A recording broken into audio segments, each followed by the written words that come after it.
Good morning. I'm going to pause here for just a minute or two while everybody starts rolling in. Welcome this morning. Glad to see y'all join us. All right, people are rolling in quickly now. Appreciate that. Well, Happy New Year. I hope all of you had a nice holiday season with some family and are looking forward to a productive and great New Year. It's always feels refreshing to start a new year and kind of get a fresh start on everything. And so I'm looking forward to, I'm optimistic about a great year ahead. And I think it's going to be a strong job market and all kinds of things. Let me get started here as people continue to roll in. But my name is Harry Urschel. Welcome to the Minnesota Crossroads Career Network webinar this morning. I hope it's productive for you and that you get some fresh ideas and some encouragement and hope in the process, and that you get some things that you can think about to apply over the next few weeks to improve your chances of landing your next job. Obviously, that's the objective, right? We do seminars, 3 seminars a month, 2 of them in person here in the Minneapolis area, and then 1 webinar each month on the 3rd Thursday morning, which you're joining us right now.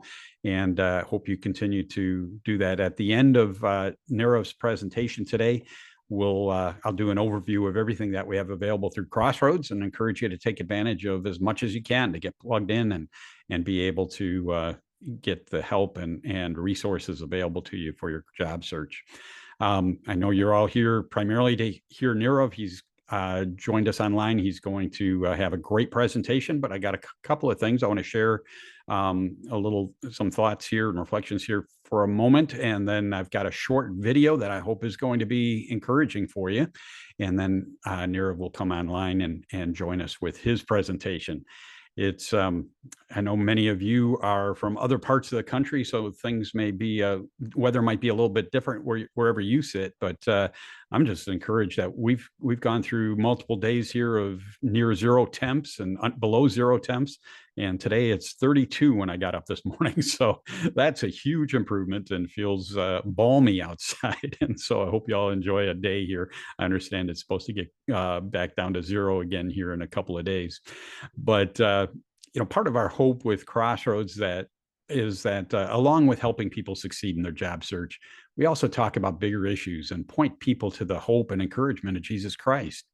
It should be no surprise that the Bible has a great deal of wisdom for life. And, there's a cliche that's often used that the Lord will never give you more than you can handle. People that say that mean well, trying to encourage someone facing challenges that they have the strength to overcome whatever they're facing. The thing is, the Bible, that idea really is not in the Bible. There certainly are times that we face things in our lives that are beyond our ability to handle. The Bible does say, though, that when we trust in the Lord, he will never leave us and never forsake us. And in the book of Isaiah, there's a great passage that makes it clear that it's his strength and not ours that gets us through the storms in life. It says, "Have you not known? Have you not heard? The Lord is the everlasting God, the creator of the ends of the earth. He does not faint and grow weary. His understanding is unsearchable. He gives power to the faint, and to him who has no might, he increases strength. Even youths shall faint and be weary, and young men shall fall exhausted. But they who depend on the Lord shall renew their strength and shall mount up with wings like eagles, and they shall run and not be weary. They shall walk and not faint." That's some great encouragement, at least it is to me. And when you face challenges in life, like a job loss and having to go through a job search, put your trust in Jesus Christ and lean into his strength when you feel like your own strength is growing thin. Now, let me open in a word of prayer, and we'll continue with the rest of our content this morning. Lord, I'm grateful when we can come together like this, even if it's virtually and we're not seeing each other all face to face. But Father, we know that you can use these times and messages and everything for your purposes. You know everyone's circumstances better than we all understand them ourselves. And we pray that you give us clarity and a few things today that can be useful and productive in their circumstances, and we pray for your provision for whatever it is they may need. Thank you, Lord, for all these things. We look forward to the rest of this morning, and we pray that you bless this time. In Jesus' name, amen. With that, I've got a short video, as I mentioned. Let me share my screen and get this up. But Charlotte Smith was a superstar college player, and then currently coaches in the WNBA, and just has a great perspective on the challenges she faced and what she learned along the way that I think can be certainly applicable in all of your situations as well. So let me share this, and we'll play this. We found ourselves at the Final Four facing Louisiana Tech. That was one of those games where it went neck to neck. We threw up a shot, and Marion Jones and myself were rolling on the floor. The whistle went off, there was jump ball, and I vividly remember looking up at the clock, and there was 0.7 seconds left on the clock. We go to the huddle. Coach Hatcher says we're going for the win and not the tie. And she said, "Charlotte, you're gonna take the shot." It feels like an eternity, and I'm backpedaling behind the three-point line. I'm just thinking, oh my God, please let this shot go in. Beats inside, outside, Charlotte Smith, three-pointer on the way.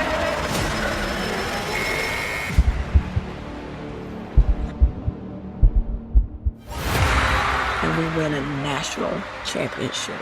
Game winner, buzzer beater. The shot that I practiced hundreds of times in my backyard as a little girl has manifested in this moment. And it changed the whole trajectory of my life.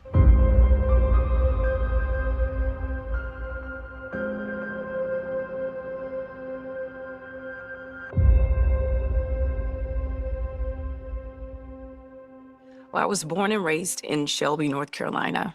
I grew up a PK, a pastor's kid. You know, I grew up on a dead-end street, but we were shielded by our family, shielded by our faith. And I grew up watching my mom and my dad, the love that they had for the community. They didn't judge the people in our community. They just showed them love, and they pointed them to Christ. And so we spent a lot of time with our mom and dad in the community, trying to instill hope in the people that we came in contact with. Sports was in our bloodline. I grew up watching my legendary uncle, David Thompson, who played at NC State, and he went on to play in the NBA. I saw his lifestyle. I thought sports was my way out. And so sports, at that point in my life, took priority over everything. You know, I always had confidence as a little girl. I always thought that I could be great. I had this mindset of, I'm gonna be a pro one day.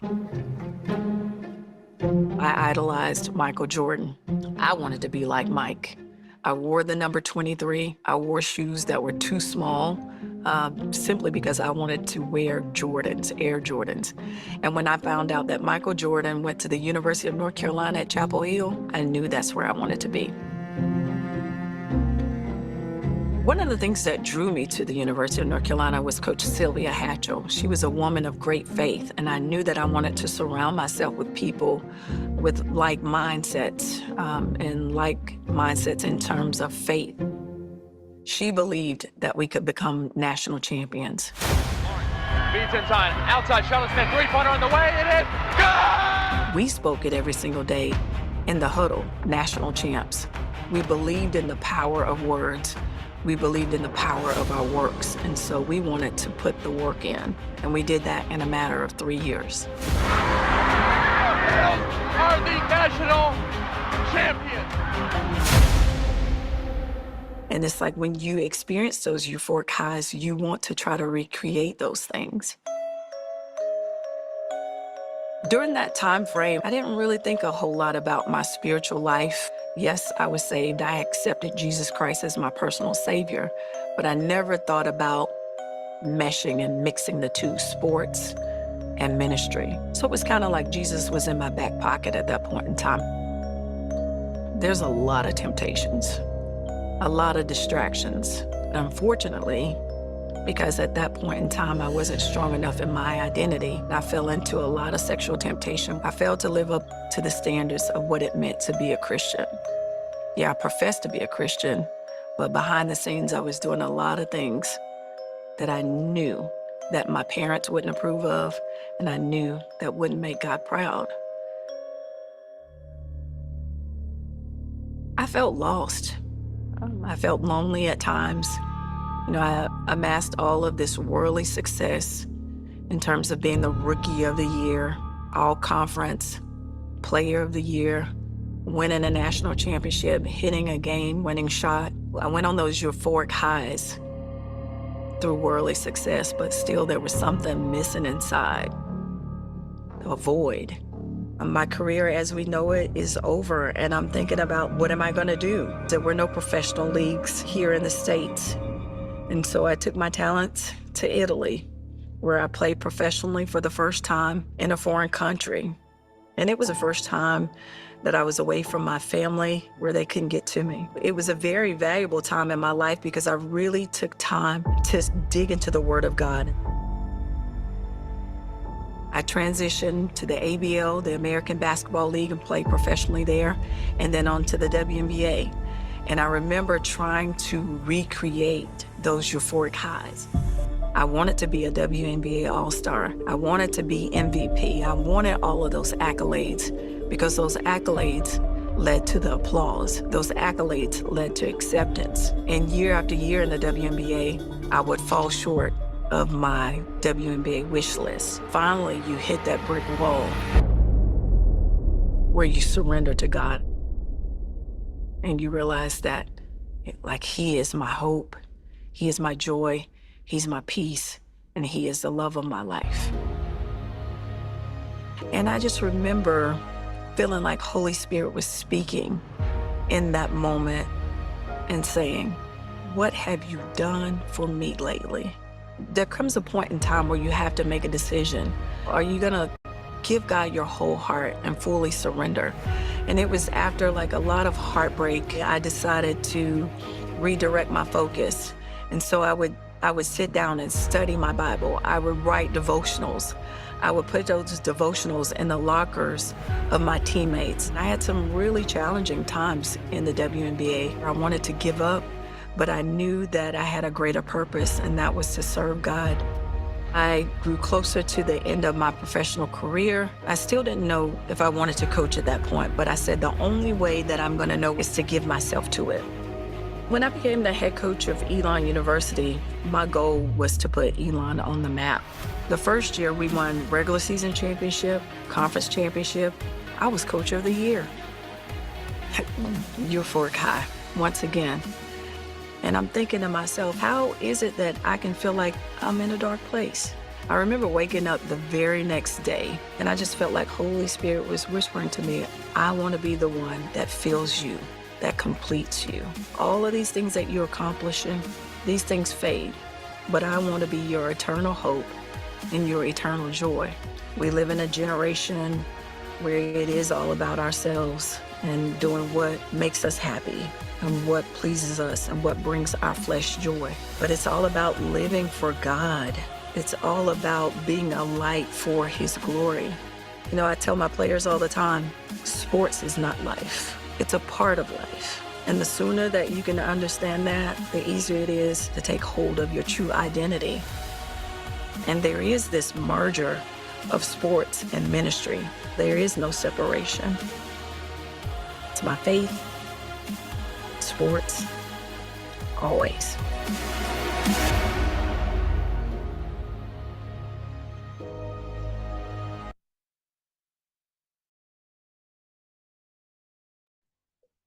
There we go.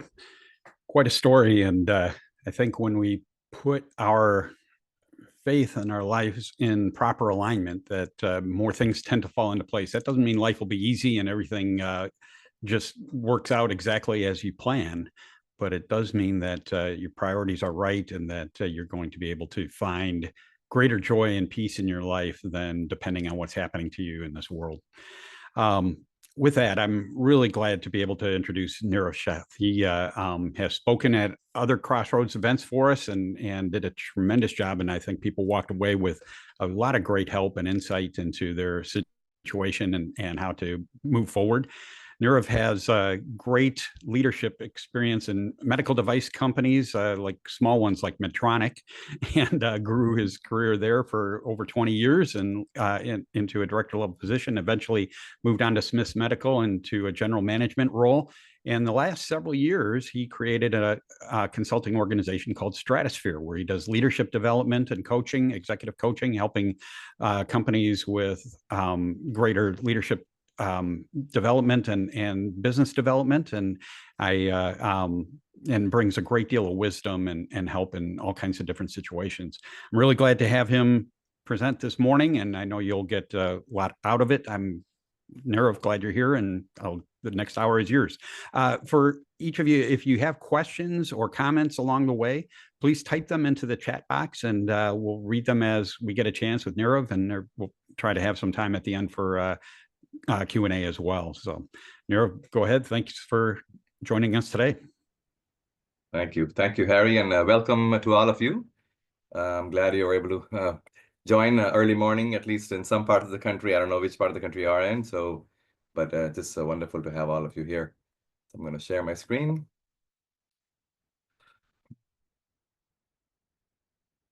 All right, so our topic today, keys to effective networking and interviewing. So as Harry mentioned, a quick background about myself, founder and president of Stratosphere. So I'm a mindset coach. We also call mental fitness. We'll talk about that today. Certified life coach and leadership coach, and a business growth consultant. As mentioned, 25 years in the medical device industry.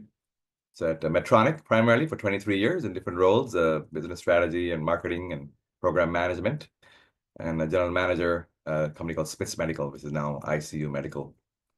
I have a Master of Science in Biomedical Engineering.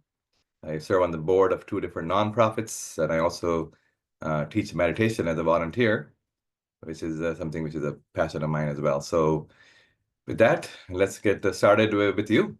And again, as mentioned, please feel free to type in the chat with any questions. Would love to hear from you.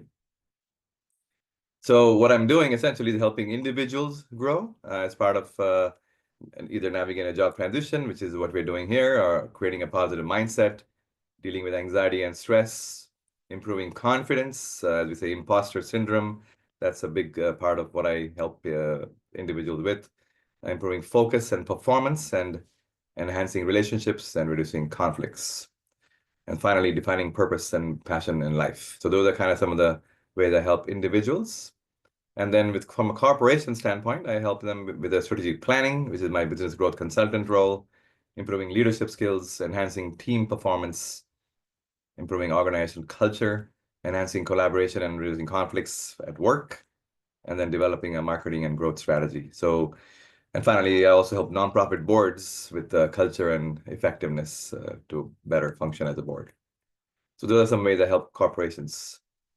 And here's some organizations I worked with as part of my work from Stratosphere. You can see it's big companies, small companies, healthcare, non-healthcare. It could be across a range of different industries. So just to give you an idea of who I work with. So with that, let's dive into you and where you are in your situation. And by the way, I've been in 2 job transitions myself. One was after Medtronic. I was suddenly told my job was eliminated after 23 years. So that was one situation I was in, and that led to eventually a beautiful job at Smiths Medical, which I didn't even dream of, being a general manager. So a good thing happened as a result of that. And then I got laid off from Smiths Medical again as a general manager.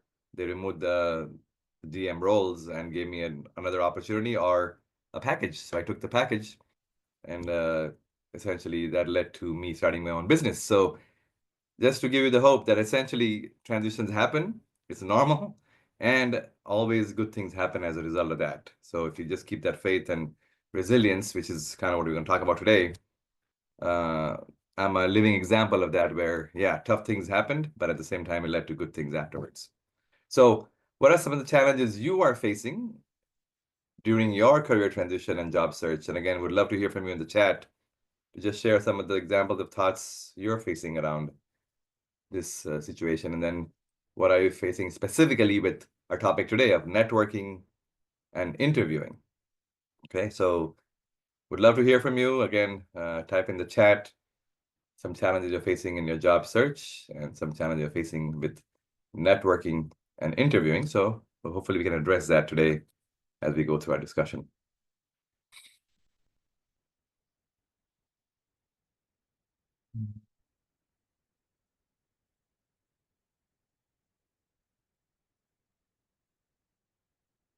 All right, looks like we're not seeing any challenges. Okay. People are just being shy. It's early in the morning. No worries. Okay, looks like we got one here. All right, so it's Justin looking for a new opportunity. So just trying to find a better job. He's employed right now. Thank you, Justin.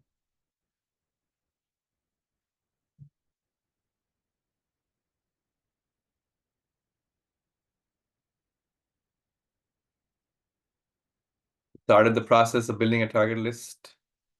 Okay, completed a data analysis boot camp and looking for a job. Yeah, getting out there and getting those interviews, going beyond online applications. Thank you.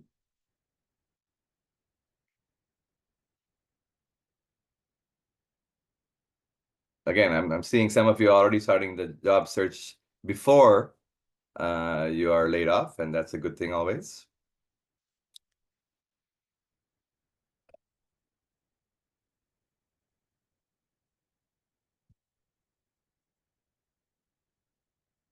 Yeah, lacking some confidence, so that's always something we have to work on. Yeah, I'm bugging people, right? Yeah, why should I bother people, right? That's something we'll address today as well. Yeah, totally out of my comfort zone. Thank you, Rebecca. Getting imposter syndrome. Absolutely. It's all normal. Finding a right fit and manager that is a servant leader, which is my philosophy, by the way. Blake, thank you for sharing that. Unfortunately, it's not that common out there as a model, but keep the search going. You never know.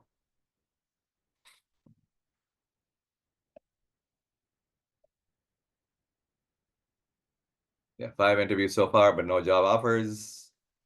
Looking for 2 months, looking for new strategies. Thank you. Hopefully you'll find out today some new strategies. Connecting with people in other industries.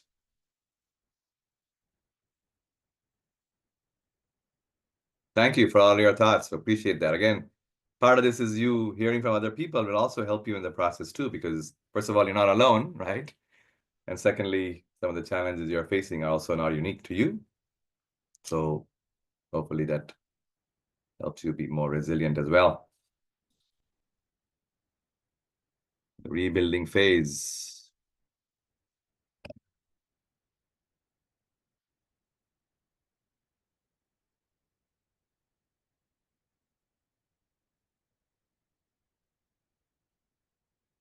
Yeah, unemployed for 6 months and applied a lot with very few interviews. Yeah, that's 9 months, right? So that's the other challenge here. Sometimes it takes a long time to find a new job. And again, based on your level and type of job and type of role, there could be even longer time frames sometimes. So part of this is the patience, which is also something we talk about.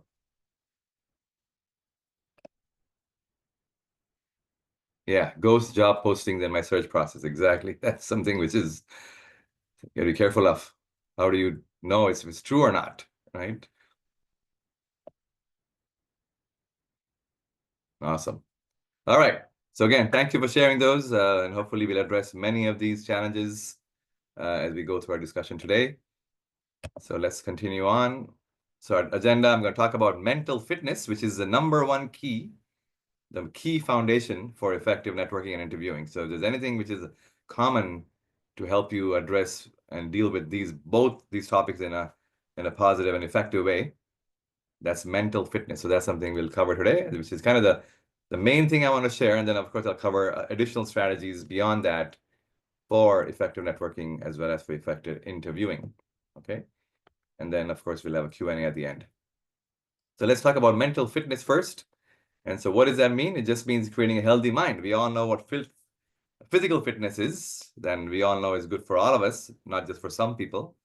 So similarly, mental fitness is about creating a healthy mind. And with a healthy mind, you're less stressed, you're happier, you have better well-being, you're more resilient, you're more positive, you're more empathetic for yourself and for others. You have all kinds of different powers, superpowers, which are unleashed because you're now leading from your higher mind, which we'll talk about, versus being driven from the negative part of the brain, which brings you down. Okay, so that's kind of the focus today of mental fitness, which is your foundation. And if you think about what is the value, let's talk about the screen here. And if you look at this, what would be your top goals as you're in this chapter of yours, a career transition, or at least looking for a new role? What are some of the top 2 or 3 things on this list which you would like to improve?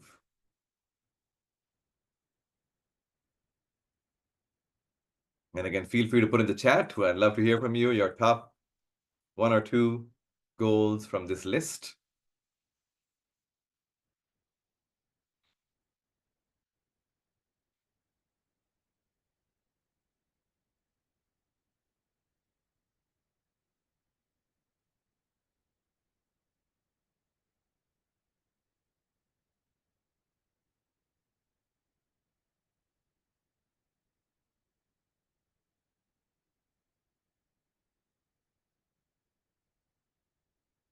Reduce anxiety, meaning and purpose, burnout, confidence, anxiety, well-being, mindset, confidence, mindset, meaning and purpose, focus, be happier,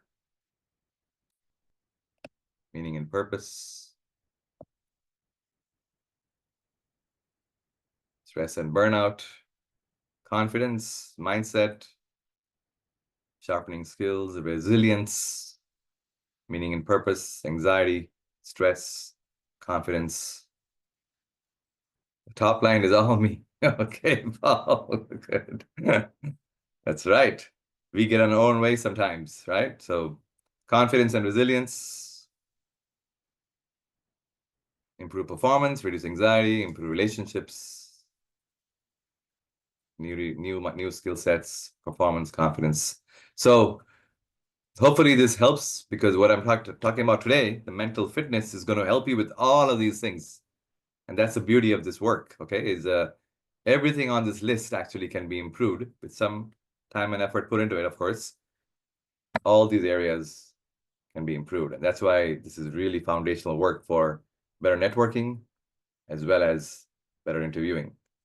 So let me start with a story, which is kind of illustrating this work and what it's all about. So this is a story from the American Indian tradition, the Cherokee tradition. You know, the grandfather, he's talking to his grandson, and he says, you know, in my head, there's a very fierce battle between 2 wolves. One wolf is all anger and fear and stress and worry, anxiety and fear, disappointment, shame, guilt, all of these emotions, right? And the other wolf is all curiosity and creativity and purpose and passion and joy and love and happiness. And it's a very fierce battle. And the same battle is going on in your head and in everybody else's head in the world. So the grandchild thinks for a second and says, so which wolf will win? And the grandfather simply says, the one you feed. The one you feed. So which wolf are we feeding every day? That's the one in charge. And that's the one dictating our happiness, our performance, and our relationships. So mental fitness, we're talking about today, is all about feeding your positive wolf. As you can imagine, that is the wolf we want to be in charge, and it's going to totally change our game. You're happier, you perform better, you have better relationships. Okay, so that's a beautiful story, because it's a simple story, but also a powerful story to illustrate the work of mental fitness, which is let's feed our positive wolf, because otherwise our negative wolf is in control, and that's going to bring us down. Okay, so we have 2 sides of our brain. Our mind can be our best friend. It can also be our worst enemy. So it's constantly sabotaging our performance and happiness. So all our negative emotions, including stress, are the result of self-sabotage. So recent research over the last 10 years has shown you can actually strengthen the part of the brain that serves you, your positive wolf, and weaken the part of the brain that sabotages you, your negative wolf. As a result, you handle life challenges with a more positive mindset and less stress. And you're happier and you perform better. So this is all based on research with positive psychology, neuroscience, cognitive psychology, and performance science by an organization called Positive Intelligence. And that's the name of this, another name for this concept of mental fitness. And they studied 500,000 participants from 50 countries. So that's why it works. I've coached over 100 people using this methodology, and 100% performance was improved, happiness was improved. So it works. It's just a matter of putting in some simple work for a little time to change our mindsets. So here are the two wolves in our head. We call them the saboteurs, your negative wolf, because they sabotage us, and your positive wolf, your sage, your higher brain. So the saboteurs, they're in the brain stem, the lower brain, the limbic system, parts of the left brain, and then the sage is your higher brain, the middle prefrontal cortex. There's a special region called the empathy circuitry, mainly in your right brain.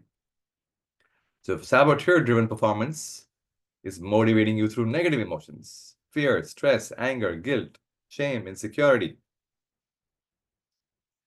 The sage motivates you through positive emotions, empathy, curiosity, creativity, passion, and purpose. So saboteur-driven performance might generate success, maybe short-term success, but not happiness. But the sage-driven performance generates your highest success and sustained happiness. So a little obvious here, but which is the better part to be led by? The saboteur or the sage? Right? So the answer is the sage. And so the simple mantra today for us is this: be the sage, okay? Be the sage essentially means lead from your higher brain, but that's going to totally change your game. You're going to be happier, you're going to perform better, you're going to have better relationships. So mental fitness essentially is defined as your capacity to respond to life challenges with a positive rather than negative mindset. In other words, your ability to lead more from your sage versus your saboteurs. So the impact is going to be on your well-being and happiness, on your performance, and on your relationships. So just like if you're physically fit, you can climb steep hills, you can lift more weights, you can run a marathon, you can do more things, right? A healthy body. Similarly, if you're mentally fit, you can handle more of life's challenges without mental stress or negative emotions. In other words, having a healthy mind.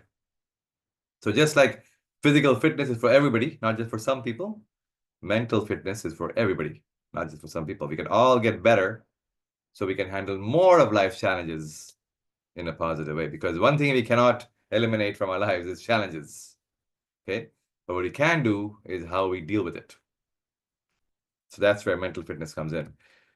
So mental fitness, also called positive intelligence, is a measure of the strength of your positive mental muscle, your sage, versus your negative mental muscle, your saboteurs.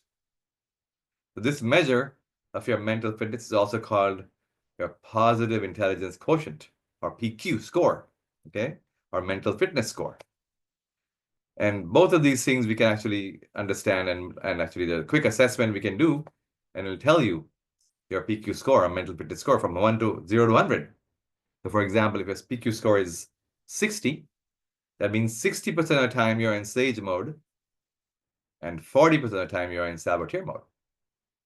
And what they found in the research was you want to be 75% or above to thrive in your life, because most things you're dealing with in a positive way. But below 75, you're just surviving, and you're happy as you can be. Okay, so that's a simple metric and a simple assessment we can all do to find your PQ score. So what they found was, how do we improve it? So as part of the research, they found that there's 3 core muscles you have to work on in order to have your optimal mental fitness. The first one, the saboteurs, we want to weaken them, intercept them, right? The second, your stage, we want to enhance it, build it. And third, which is kind of the most important one, is your self-command muscle, which is how do you switch from one to the other? So let's say you're in a negative mode, your saboteur hijacked, but you don't realize, you don't know how to move, shift out of it. That's not much help, right? So self-command is all about your ability to switch from saboteur to sage. So if you work on these three core muscles, you totally take your mental fitness to a whole new level. And again, we use the term muscle intentionally here because, as you know, the brain is not a muscle, right? But what they found was they actually behave like a muscle. Just like our biceps and triceps you can develop over time. Similarly, you can develop your sage and weaken your saboteurs just like a muscle. That's why we call them your neural muscle or mental muscle. And that property is called neuroplasticity. Okay, so that's the property we're leveraging essentially to work on these muscles and take your mental fitness to a whole new level. Again, feel free to ask any questions by chat. We'd love to hear from you. Okay, so I'm going to talk about each of these individually now. The saboteurs, the number one saboteur we have is the judge. Okay, so this is the one which is universally affecting all of us. That's the one which is beating up repeatedly over past mistakes. That's the one warning you obsessively about future risks. That's the one waking up in the middle of the night worrying and not able to go to sleep again because you keep thinking, right? That's the one which is judging yourself or judging others or judging circumstances. So it's relentless and it keeps us unhappy and it's your greatest internal enemy. And also, it is a ringleader because it also activates your other top saboteurs we'll cover next, called your accomplice saboteurs. And so much of your stress and unhappiness is a direct result of your judge. It's reducing your effectiveness and making you stressed and unhappy, okay? So that's, hopefully you can all be aware and know that you all have that judge in you, right? It could be for anything, could be for yourself, could be for others, could be for circumstances, but it's creating that negative drama in our heads and the negative voice in our heads all the time. And then we have this cast of 9 characters, we call them your accomplice saboteurs, which bring us down. And the judge activates them and brings them along to that negative emotion party in our heads. So here's the 9 characters in our head: controller, hyperachiever, restless, stickler, pleaser, hypervigilant, avoider, victim, and hyper-rational. So most of them are self-explanatory in terms of what they mean, but I'll cover in some more detail what each of these mean. The controller, that's the one, it's anxiety-based need to take charge of everything and control situations and people's actions. High anxiety and impatience if that's not possible. Right? Hyperachiever, depending on constant achievement for self-respect and self-validation. Highly focused on external success. Name, fame, title, money. Those are examples of how hyperachiever is always getting us. Restless, constantly searching for the next exciting thing, getting bored and restless very quickly with the current activity, rarely at peace.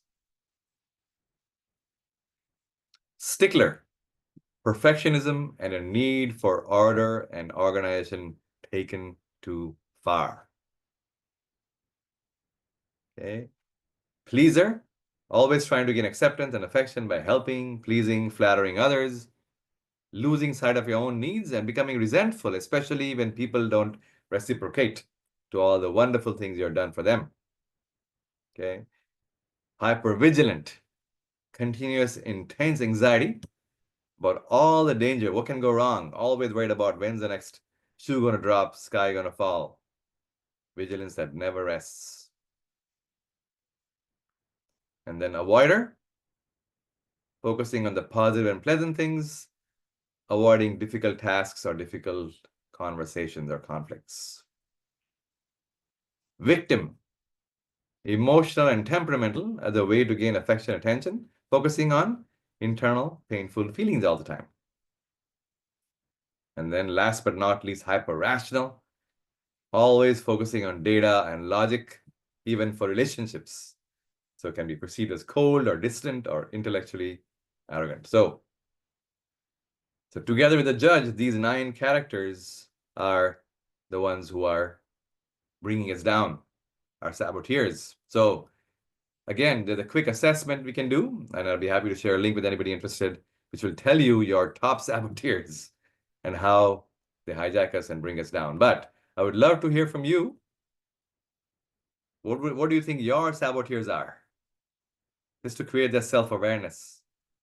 Now that you hear the descriptions, like for example, mine are hyperachiever and pleaser. Those are my top 2 saboteurs. So any thoughts and ideas of how your saboteurs show up?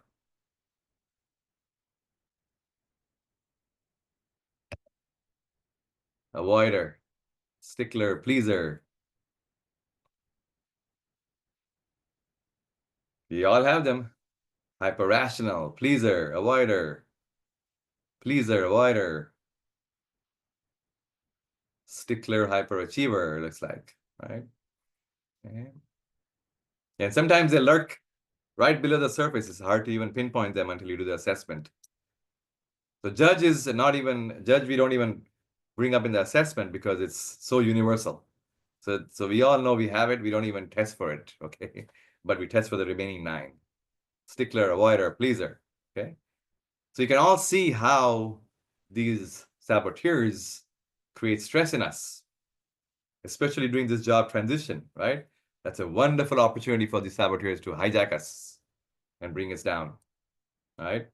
So that's why awareness is the first step so that we can weaken them. So that's the first thing I want to cover, is how these saboteurs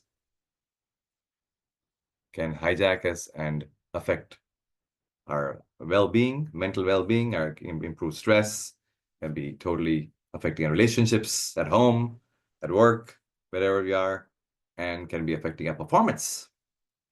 So that's step number 1, is deal with the saboteurs. So again, think about this. How do your saboteurs affect you during your career transition, right? And then how do they impact you in your personal life? Because these are all coming at us from childhood, okay? Initially, they were a survival mechanism when you are younger, but as you get older, they are now becoming a liability for us and bringing us down. So just be aware of these and think about how they're coming up in your life and affecting you. Anytime you think about when you're worried or stressed or angry or ashamed or guilty, you can see at the root of that is your judge and one of these saboteurs. Okay. So now, how do you think they can affect your networking ability, which is the topic today? So how do the saboteurs affect your networking? How do they affect your interviewing? Do you think you'll be showing up at your best if you're in saboteur mode?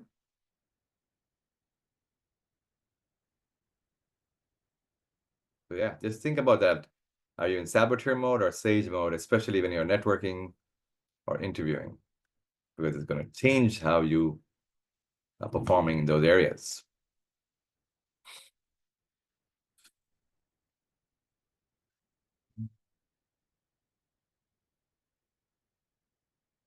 Yeah, answer to all 4. They freeze me up. Exactly. And then when you're frozen, how do you think you perform? Not your best. So thank you for sharing that. That's how the saboteurs affect us. We just are not going to be at our best. We just freeze, right?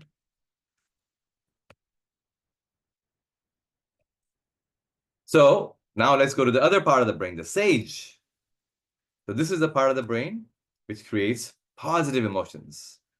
So There's 5 sage powers associated with the sage. Okay, the first one is wisdom, purpose, big picture thinking. That's your navigate power. So that's a great one to have during any part of our lives, especially during a career transition. What is most important here?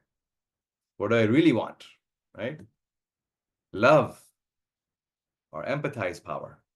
That's universal force, which is something which we can totally tap into, right? And that's something which is going to be coming only from your sage. The saboteurs don't know love. The sage operates from empathy and love and compassion. Curiosity, which is your explore power. Again, think about how this can affect your networking, your interviewing. So this is what you want to be leading from, right? Creativity, which is your innovate power. And then laser focus action, which is your activate power. So you can think about these 5 powers: the navigate power, empathize power, explore power, innovate power, activate power. How would that transform your life? How would that affect your networking? How would that affect your interviewing? Versus being in saboteur mode. The other cool thing about the sage is it creates endorphins. The saboteurs create cortisol, stress-induced cortisol, which is bad hormones floating in our body, okay? It can affect our health. Endorphins are the good hormones. So happiness, joy, peace, all these feelings come from your sage. And the last thing I want to share about the sage is something called the sage perspective. The sage always operates from the sage perspective. So what is the sage perspective? That every situation in life is a gift and opportunity. This is especially important in this career transition of yours, right? Every situation in life, including this one you're in right now, is a gift and opportunity. If you truly believe that, will we ever be unhappy? You'll have a different attitude dealing with it, right? And so there's 2 words here, gift and opportunity, which are intentional. Gift meaning you already accept it as a gift, you see it as a gift. But opportunity means you convert it into a gift. So one is passive, one is active. So for me, looking back at both my career transitions, they were both gifts and opportunities. I see it now. But if you can see it during the actual situation, that will not only prevent so much suffering and unhappiness on ourselves, but also improve your effectiveness and finding a job faster in a better way. So that's why the sage perspective is critical, okay? And again, I want to share a story here, which is helpful to understand. This is from the African tradition. So there was a king who used to love, going hunting, okay? And so he had a friend who used to go hunting with him. So one day they were out hunting, the king was about to shoot a gun, and the gun blows up in his hand, okay? And he loses his thumb, and he's bleeding profusely and in pain. And he cries out at his friend, "What happened?" And the friend calmly says, everything in life is a gift and opportunity. So king gets even more mad. "What the hell do you mean? My thumb is gone. You didn't do your job of maintaining the equipment. I'm bleeding. That's all you have to say?" And again, the friend says, everything in life is a gift and opportunity. The king gets really mad at him and he throws him in jail for saying all these things and not doing his job, right? So guess what the friend says when he does that? Puts him in jail. That's what he says. Everything in life is a gift and opportunity.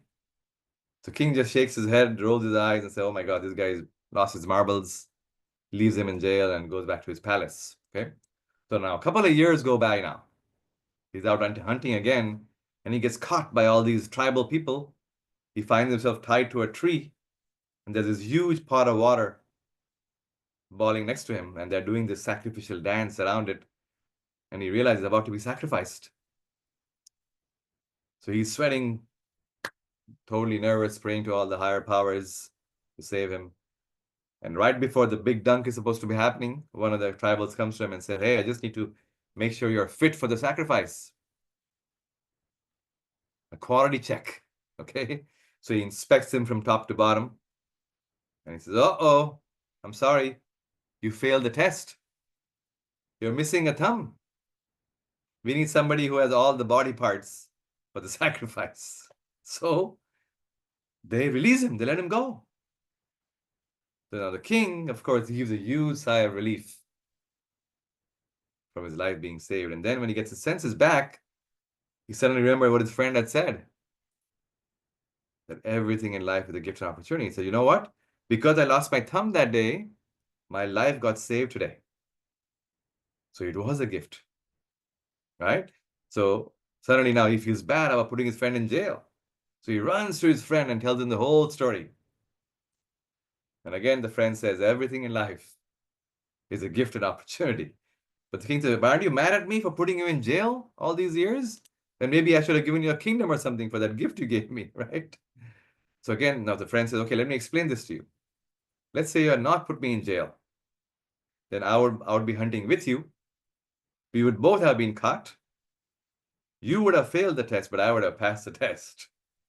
So everything in life is a gift and opportunity. So again, a funny story, but also a very powerful story to illustrate the sage perspective that, sometimes we don't know what's good for us or why things are happening. But God has a certain plan for us, which we don't know about, right? And so if we can actually truly keep that faith in God's plan, we can actually get through any situation. So hopefully this illustrates the sage perspective and helps us understand that sometimes, we don't know why it's happening, but it's always for a good, a higher good, some way.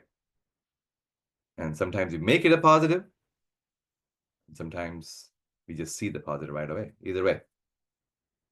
So that's the sage perspective. So hopefully you'll see how powerful it is to be leading from your sage with all these sage powers and the sage perspective versus leading from your saboteurs.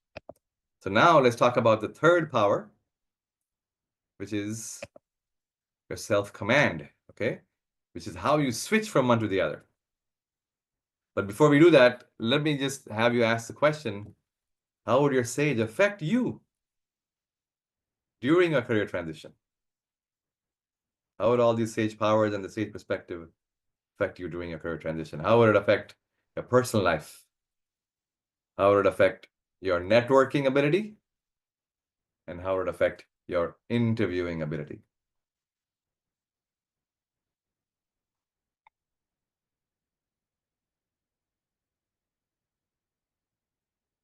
And if you want to share anything by chat, would love to hear that too. But just think through this.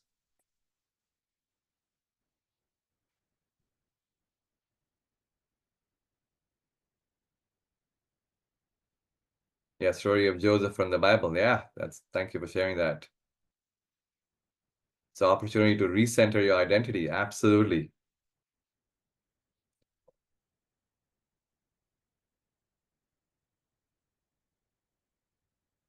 Yes.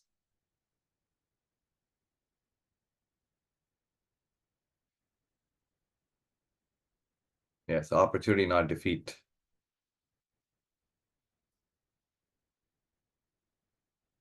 Yes, this time of the gifts. So if you actually see it from the sage, you'll actually already see some of the gifts coming, right?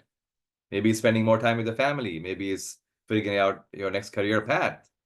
Maybe it's understanding your relationships better. Maybe it's finding your purpose of life, right? It could be so many gifts. Or of course, it could be landing with a better job you had than a previous one, like it happened for me, right? So many, many gifts await you, right? It's just, are you able to see that or not? Okay. Thank you. So with that, let's dive into the third muscle, your self-command muscle. So this is again leveraging that property called neuroplasticity. So you can see in our brain, we have these neurons and they connect via synapses, our meeting points. So since childhood, we have a brain firing in a certain way all the time. So for example, in this diagram, some situations trigger us to think in a negative way, going in the left side all the time, negative, negative, negative thought patterns. But however, at every synapse, there are actually multiple choices available.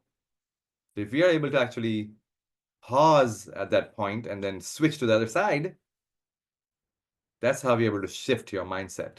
So that's your key to shifting your balance of power from saboteur to sage. And that's the property called neuroplasticity. Okay, so that's something which, again, the research showed we can actually do that. We can actually switch the way our neurons are firing and switch from the left part of the brain to the right part of the brain by doing certain activities. We call them sage reps. Okay, just like we have reps for your biceps and triceps, we have these reps which helps us actually switch from saboteur to sage. And just like the bicep training, just by doing it once, you're not going to build those biceps. It takes a few weeks or even months. Similarly, the mental fitness, the sage reps also take some time to build. It's not going to happen overnight or over a weekend, but you can work on it over a few weeks, and you'll see you're more and more in sage mode, and how that coaching and the partnership around mental fitness can actually help you with that. So these powerful sage reps are simple exercises. I'll actually walk you through a couple of ones here, so you can understand how they're able to weaken your saboteurs and strengthen your sage by switching how the neurons fire in our brains. So again, it takes habit and practice. So repetition, doing it again and again, creates those neural muscles and replacing the old saboteur pathways with the new sage pathways through neuroplasticity. So these techniques of coaching and these simple technology-based programs actually allow giving you a structure and a framework to shift that mindset over time. And that's why a mental fitness program is very powerful. The lasting positive change requires 20% insight and 80% mental muscle work, okay? All of us have been through these amazing programs where we say, wow, that makes sense, that's awesome. But then a few weeks later, it's gathering dust on our desk, right? Because we didn't do anything with it. We didn't create the mental muscle, the habit. So that's key to a successful shift of our mindset. And so building powerful habits, most attempts fail because we stop at the inside and don't build the habits. And sustained change towards a more positive mind requires you to lay down the neural pathways to form these new habits through consistent daily practice.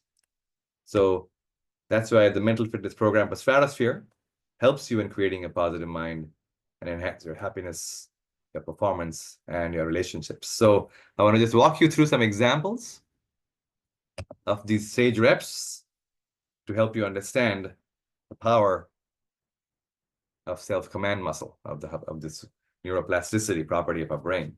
So just find a comfortable pose. Just sit quietly and gently. Let's take a few deep breaths.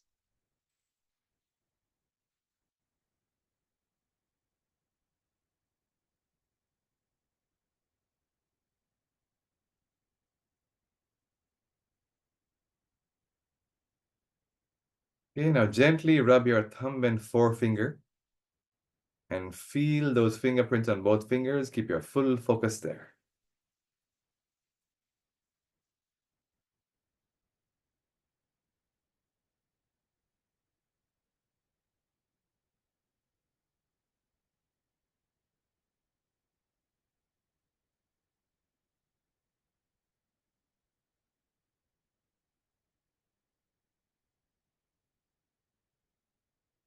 Now rub both the palms of your hands together and feel those sensations in both palms.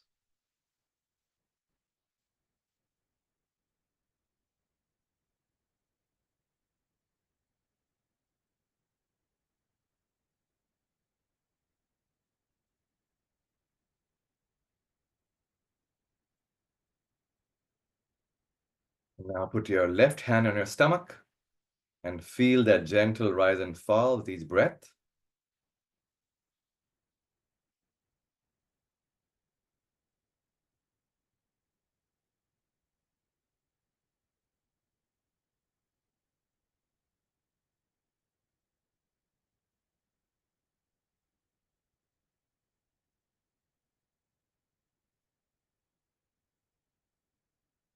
Okay, and so gently open your eyes.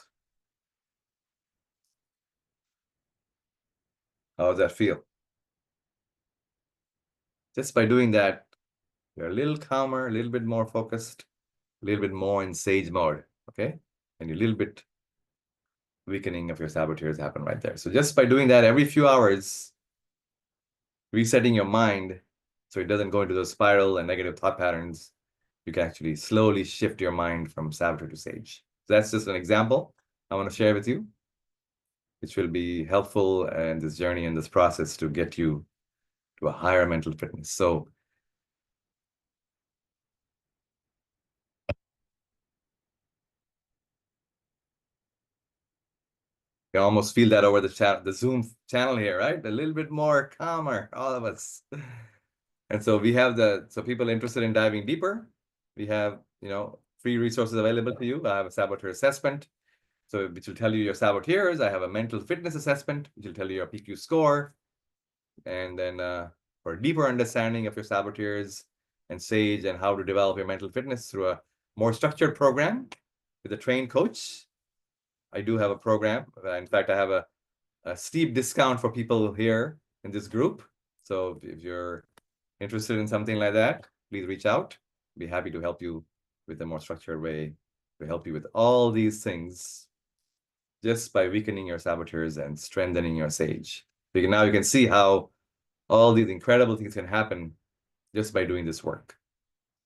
But if nothing else, you can just do these simple exercises I shared with you today every few hours for the next few weeks, and it'll help you transform your mindset and transform your life. Okay, so that's something which I thought would be important to help you with both your networking and your interviewing. It's going to change your game in those areas. All right. So now let's talk about a few more strategies for each of these topics. So beyond the mental fitness, which is your attitude and mindset, I want to share a few more ideas. For networking, of course, what is important is establishing and nurturing professional relationships that is helping you exchange information and support. So that's networking, right? So it's going to enhance your career opportunities, providing insights about the industry, and build a support system. So some strategies I want to cover. Number one is mindset, which we talked about. Number two is preparation. Number three is actions. And then number four is follow-up. So this is kind of the model I want you to understand and use for each of these areas: mindset, preparation, actions, and follow-up. So the mindset we talked about, having a positive attitude, be the sage. So for example, see the networking meeting as an opportunity, not as a favor. So you can also help other people. So it's not just them helping you, but you can also be of help to other people as well. So you can always ask during the meeting, how can I help you? You'll be surprised what they might ask you and how you can help. So it's a mutual benefit, not just somebody you have to tap into for their favor. Okay, so that's something which is important to understand. Be genuinely interested in building a relationship. So that's your navigate power and your empathize power, right? Connecting, nurturing a relationship. It's not just about finding a job. It's about something broader and bigger. Be open to learning, to sharing, to exploring, helping. So that's your navigate power, your innovate power. All these sage powers you can see help us create this mindset where we're going into it with a different view, a different lens, and different goal. Our saboteur will say, oh, is he of help for me or she of help for me to help me find my next job? That's it. Just focusing on that and not being helpful or generous or open. And that's not going to go well for the networking meeting, right? But coming up with an attitude like this is going to be very helpful. So the second thing is preparation. So here, make sure you understand the people. Look them up on LinkedIn, understand their profiles, get their backgrounds. So when you tell them you know about them, they know you're genuinely interested in them, okay? They'll share more with you, help you more because you cared about them. Set clear goals for the meeting. What are you truly trying to accomplish? Okay. Make sure you have a good elevator pitch about yourself. Make sure you don't go into a long list of all the amazing things you have done and all the beautiful attributes you have. People are going to lose you immediately, right? What's a simple 2-3 statement pitch about yourself and what you're looking for? As specific as you can be, the better. Okay. And then make sure you update and share your resume. So that's just simple examples of preparation. Third, actions. So here, connect with at least 2 to 3 people every day. This is a simple task every day. Try to find 2 or 3 new people. Either it could be by email, by phone, by text, by LinkedIn, some previous coworker, somebody in your friend's network, a friend of a friend who's a VP at some company you want to work at. Could be anything. But just have a simple goal, 2 to 3 new people every day. Make sure to attend industry events, conferences, webinars, seminars. You never know whom you're going to meet where, which can totally take it to a whole new level. Somebody you think will be really helpful might be not helpful at all. And somebody you think is just a tertiary meeting and casual one, which will go nowhere, might be a tremendous opportunity. So don't assume anything going into something, because you never know, actually, right? But if you go with a positive mindset and positive attitude, it's more likely it'll become a good meeting, a more productive meeting for you. And participate in online communities, LinkedIn groups, professional forums, meetup groups. Get out there, be present, be involved. And then follow up. That's important. Many people don't end up doing this, but that also is really helpful. Exchange business cards. We now have virtual business cards as well. Either a LinkedIn business card or something called Blink, which I use for a virtual business card as well. But some people even prefer hard cards still. Do use those. Print out many of them for you, okay? Ask for names of people who they could connect you with, and offer to connect them with people as well, okay? So, hey, how can I help you? Is there anybody you'd like to meet? Is there anything I can help you with, which is important for you, right? And then every time you leave somebody, make sure you have at least 2 or 3 other names they can help you with. So it leads to other networking opportunities from that person. Send a thank you note with a summary of actions to create the accountability and the fact that you care. They'll remember you more if you send that note afterwards. And then try to stay in touch with people. Hey, just reaching out to say, hi, how are you doing? And again, be always willing to help other people, because the more you give out, the more comes back to you. So that's a simple, high-level strategy I want to share with you around networking. So anything on this list which you want to improve on,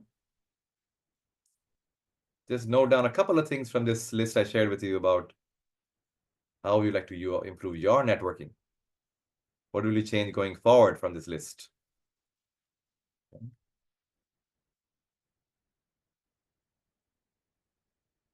And then, just want to share a few strategies for effective interviewing. Again, what is important? Why is it important? Helping you find the next job, advancing your career. What is interviewing exactly? It's a process of exchanging information to evaluate a candidate's fit for a role, right? So again, let's use the same strategies: mindset, preparation, actions, follow-up. Same 4 things apply here: mindset, preparation, actions, follow-up. So mindset, how is it going to help you here? Again, having the positive attitude, be the sage, you'll have more confidence in yourself and you're fit for the role. You'll be more open and fully present to what they're asking you.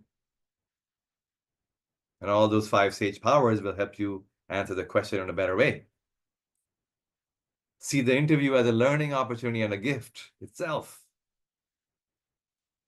Being resilient and able to deal with rejections, because you're going to get a lot of them, a lot of no's, a lot of getting to the last stage and then being the final 2 and then having no at the end of that. But it's going to help you be better and better, and you're going to get more and more gifts out of every situation. It's going to help you develop persistence and not giving up. So that's all part of the mindset, okay? Preparation, again, Make sure you understand the people you're meeting, the company, the products, the services, the job. Showing up at the meeting, knowledgeable of the company and what they're doing is going to go a long way. And the people you meet, anything you can say about them and something personal about them. Hey, I saw you worked at this company before. I worked there too, right? I mean, just some personal connection based on the research would be helpful, right? Again, the elevator pitch is key here. Now, this is a different elevator pitch than your networking elevator pitch, because here you got to tie it to that specific interview and the job you're applying for. So this is also key. And many people I know don't have this well developed. And you lose half the opportunity here. Because the people are truly trying to understand, engaging you in the first minute or two, right? The first actual answer or two is going to help them form an opinion about them in their minds.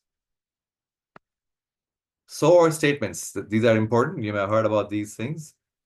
Situation, obstacle, action, results. We call them SOAR statements. Coming up with specific examples of SOAR statements from your previous roles and applying them in your answers to the interview questions make it much more tangible and real for them versus just theoretical stuff.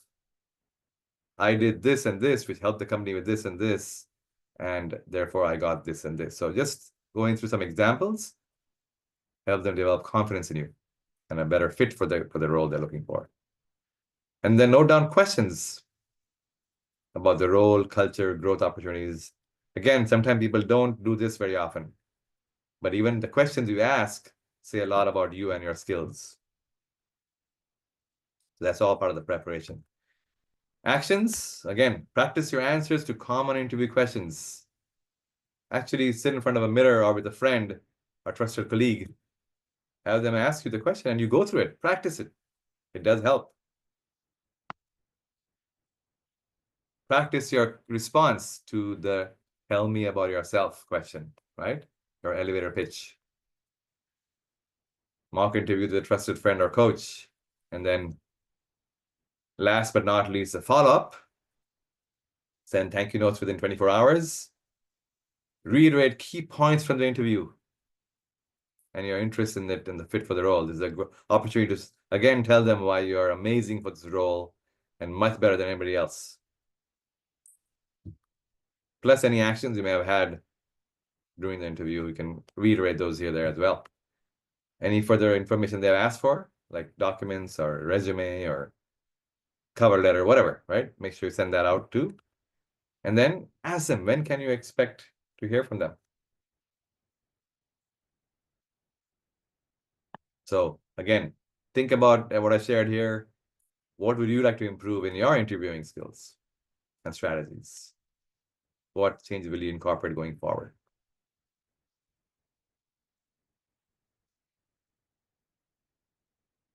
So I think the summary again, the keys to effective networking and interviewing: mindset, mindset, mindset. You have to start with that. Then preparation, actions, and follow-up. Use a simple model going forward, and you'll see much more success in your journey ahead. So with that, I just want to summarize the program, the mental fitness program, which we offer for people in job transition. And again, a 50% discounted rate for people to go through this together. We can do it as a group as well, which is nice. And that'll totally shift your mindset and help you in all these areas. And then we also have a leadership development program, which is also something which we apply these mental fitness learnings and help you with the leadership skills. So again, that's an opportunity to improve your leadership skills during this transition phase. Could be a gift and opportunity for you, right, during this phase. So these are all the skills we can work on during the leadership skills program. So taking your leadership for a whole new level. Okay. So with that, terrific. Thank you so much. There's so much good advice in there. Just as I'm was listening through it, I've heard you do this presentation before, and each time I've taken additional things. But I do a lot of networking meetings each week, and I see so many people fall into these traps that you talked about. And starting with mindset, very often people have become discouraged or cynical because they're allowing the negative wolf to they're feeding that the most. And it's I always kind of joke, but nobody wants to hire an Eeyore. They want people that are positive and optimistic and looking forward to the next opportunity. And too often people are coming across discouraged. But then, how they go about the networking, it really is, as you said, about building relationships and coming prepared. And so many times people spend so much time in a networking meeting spilling out everything they've ever done in their career and then asking if they know of any jobs, but and then don't get any results from their networking and feel like this networking thing doesn't work for me. But it really is about listening and offering to help and building a relationship and advocate for yourself in the process. You've covered these things so well, and I hope everybody was able to take away some things that are going to make an impact in their process going forward. And I do encourage you to reach out to Nirav if you're interested in talking to him more about his program and or just putting into practice some of the things he talked about, because they really do make a difference. Getting in that right attitude and calming down. I like some of those exercises because it helps. Yeah, or any questions you may have from today, and feel free to reach out on LinkedIn. I'd be happy to connect there as well. And yeah, so if anybody interested in the 2 assessments, just send me an email, and I can give you the links for those too. Terrific.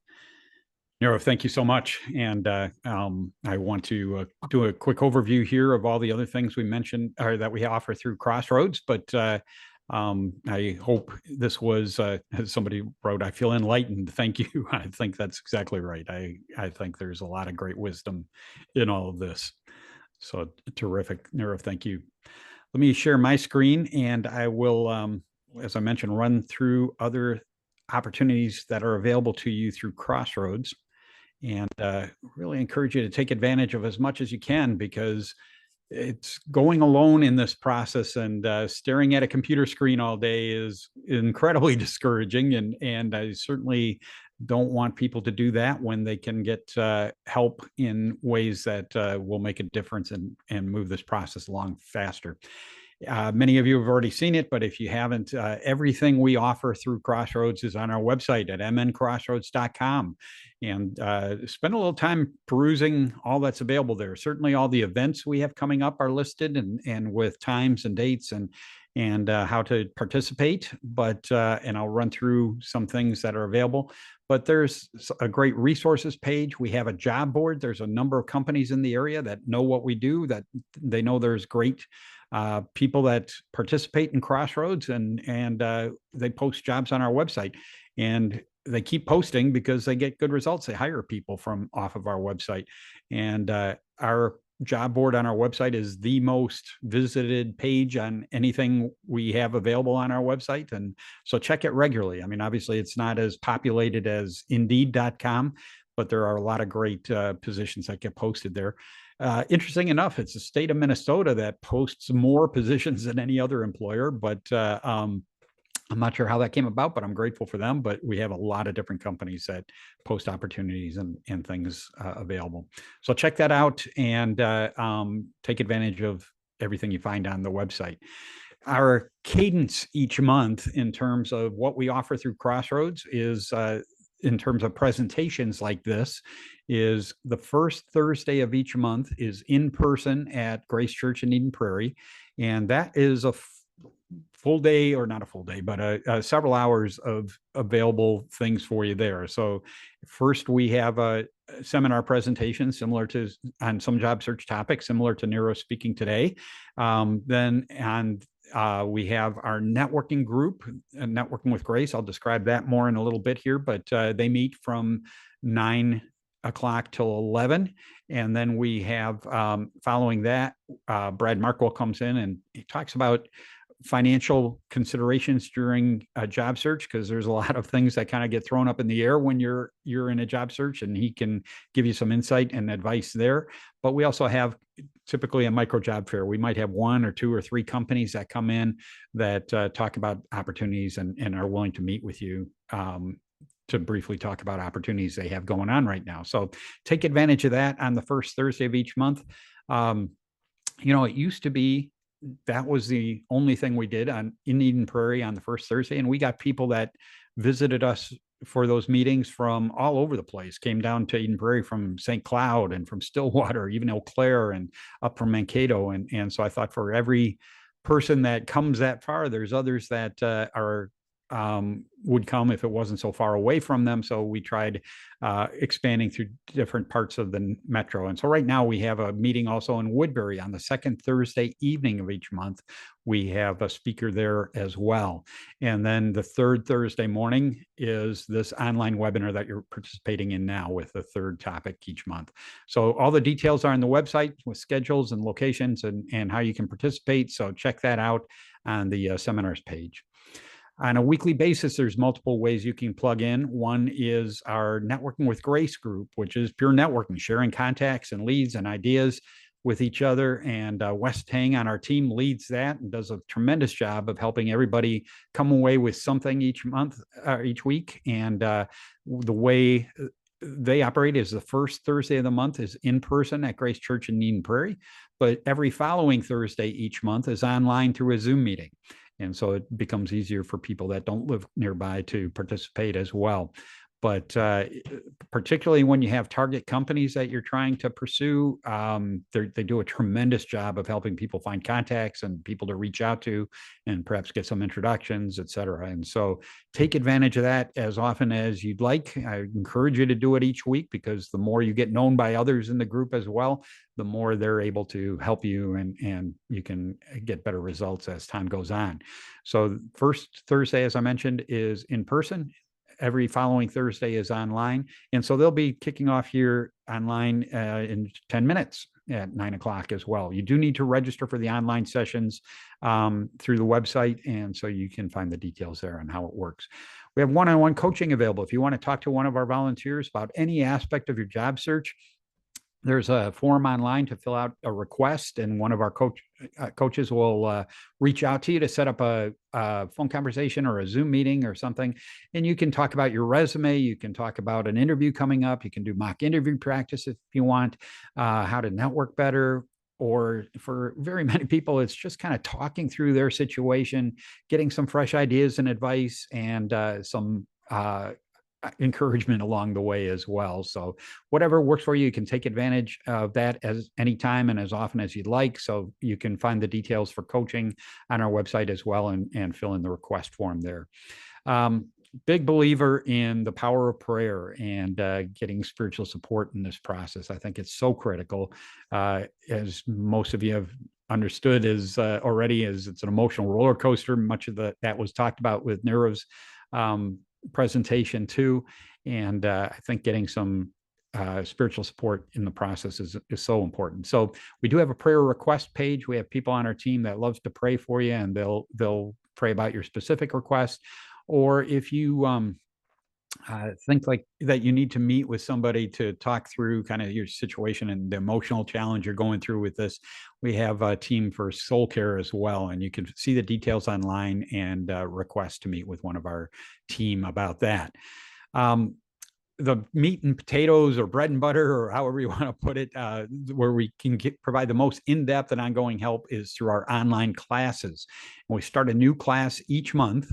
And it's an 8-week class that covers every aspect of a successful job search strategy, starting with attitude and getting in the right frame of mind, and doing some assessments so you can better identify and articulate what it is that makes you unique and what you bring to the table and how you succeed and where you thrive. And the more you understand about yourself, the better questions you can ask in an interview process, and be able to identify whether a job is the right one for you or not. And then we talk a lot about networking. We talk about how to target companies effectively, resumes, interviewing, negotiating, selecting the right job, and much more. And it's in addition to the content, which I think is very strong and gives you more confidence that you're doing the right things for your job search. I think it provides some light accountability and encouragement, and moral support each week to help you get back to that even keel emotional state to be able to do your job search effectively from week to week. And throughout the 8 weeks, we explore what's God's perspective of your job search in your life, because I think when you have that in line, it helps you traverse everything else much more effectively as well. So we have a new class starting each month. Information is on the website. We just started 2 classes actually here this week, but we'll have new ones starting in February. Certainly encourage you to take advantage of it, both for the content and getting some great strategies and advice, but also for the moral support along the way as well. We have a LinkedIn group, which I really encourage you to take part of. If you put in MN Crossroads Career Network in the search box on LinkedIn, 2 things will come up. One is our company page, which I encourage you to follow too, because that'll help us spread the word better about LinkedIn, or excuse me, about Crossroads. But then you'll find a LinkedIn group as well, and I encourage you to engage in that group, sign up to become a member there. And it's a great way to find people at companies that you're interested in. So we have, I think it's 27 or 2,800 members in the group actually right now. It's people that have been through Crossroads, and most of them, that have landed in new positions and stayed in the group after they landed in order to be available as networking contacts for others that are currently looking, just to get some advice and insight into the organization, perhaps some referrals, or however they feel comfortable in helping.